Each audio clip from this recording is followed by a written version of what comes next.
In today's video, I demonstrate the basic method of working the 3-needle bind-off. As always, if you'd like to jump right to a specific point in the video, there are direct links down in the description. The 3-needle bind-off is a method of joining 2 sets of live stitches while simultaneously binding them off.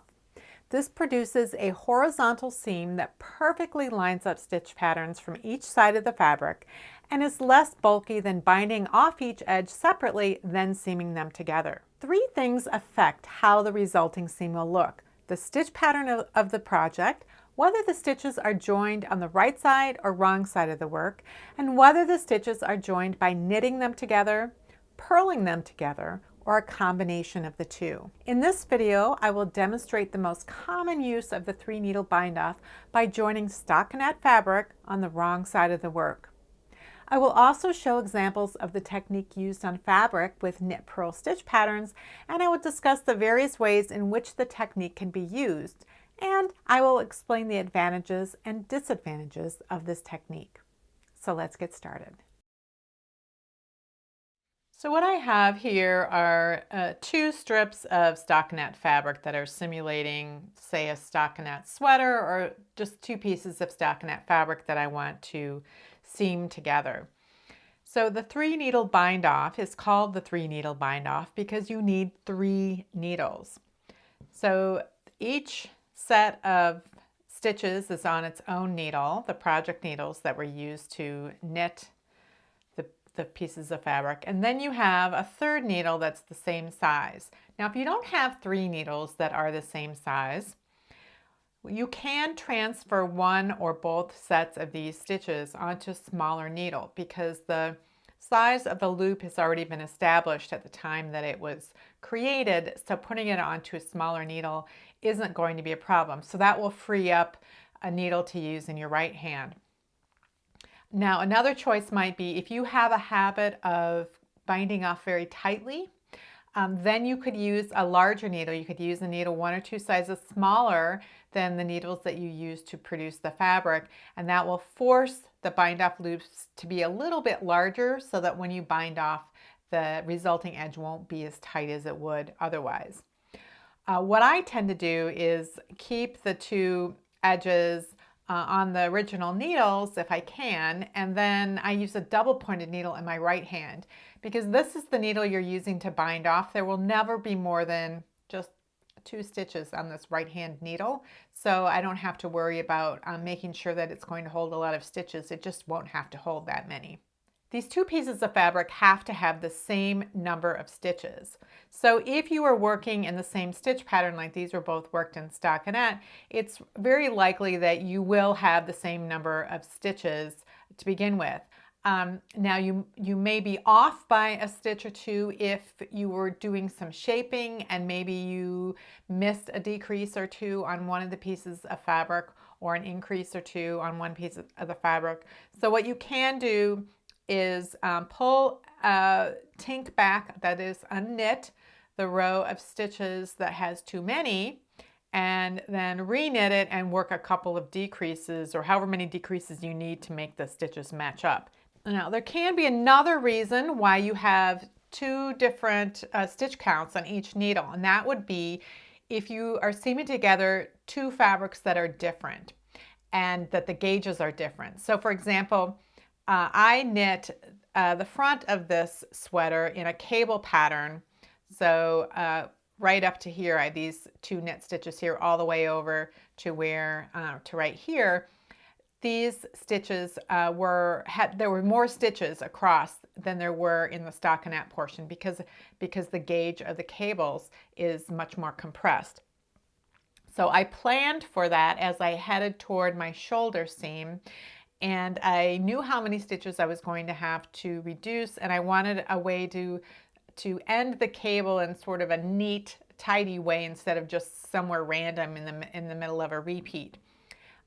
So what I did in the last cable crossing to kind of finish the cable off was when I crossed, I also decreased, and then I just worked those stitches up to the edge as knit stitches. So there are a lot of different choices for how I could have done this. This was my particular choice, but that's what I needed to do in order to make both sides of this fabric have the same number of stitches. So the 3-needle bind off can be done on the right side of the work or the wrong side of the work. I'm going to demonstrate the bind off so that the bind off edge ends up on the wrong side of the work, so it'll be inside the private side of the work where nobody can see. So what I'm going to be doing is alternate between 2 different techniques. One technique is going to be joining the first 2 stitches on each needle together, and then I'll be binding off. But just like with a regular bind off, I need to have 2 stitches on the right hand needle before I can bind anything off. So I'm going to join the first pair of stitches together, and then I'll join the second pair, and then I'll be able to bind one off. And this is how you do it. So it doesn't matter if your yarn is hanging from the front needle or the back needle. It really doesn't matter, but it should be hanging from one of them. So you're going to knit the first 2 stitches on these 2 needles together. So you enter the first stitch as if to knit, and the first stitch on the second needle as if to knit. So the working needle is through both stitches at the same time. And now if you hold the yarn in your right hand, you'd wrap the yarn around just like you would for any knit stitch. If you hold it in your left hand, you would hold it just like you would for that. So I've got it in my right hand right now, so I'm going to wrap the yarn around that needle. And then I'm going to pull this new stitch through both of these stitches on the 2 separate needles. Now I find it easier to do one at a time. So I bring it through the back needle, and then I let that old stitch fall off, and then I bring it through the front needle, and I let that old stitch fall off. So now I've worked them together and I have 1 stitch on my right hand needle. Now I'm going to do that again. I'm going to insert as if to knit on the front needle and on the back needle. And then I wrap or pick the yarn just like I would for any knit stitch. And then I bring it through the back needle and let it come off, making sure that one's not falling off right away. And I bring it through the front needle and let it come off like that. Now I have 2 stitches on my right hand needle, so now I can bind it off. So you can use whichever needle works for you, the front or the back needle. So you pull it over, and now you have bound off 1 stitch. So now that you've bound off 1 stitch, you're going to join the next pair of stitches. Now you can pull the loop that's wrapped around the working needle. You can pull it through both stitches at the same time, and then let both old stitches fall off the needle. I've done that incorrectly enough times that I prefer.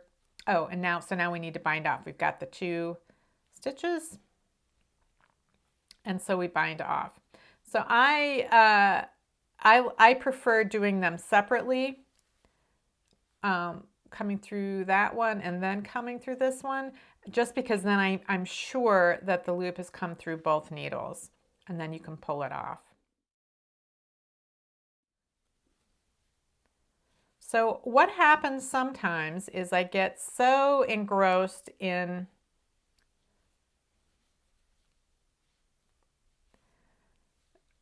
joining stitches that I forget to bind them off.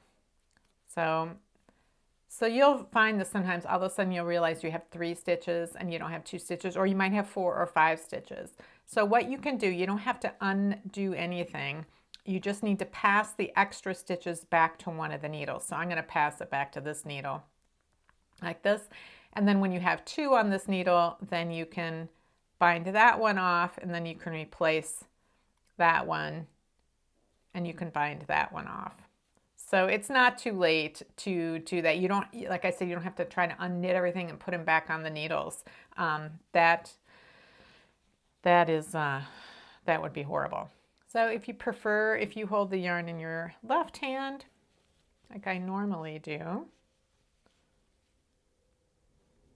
you can also do this.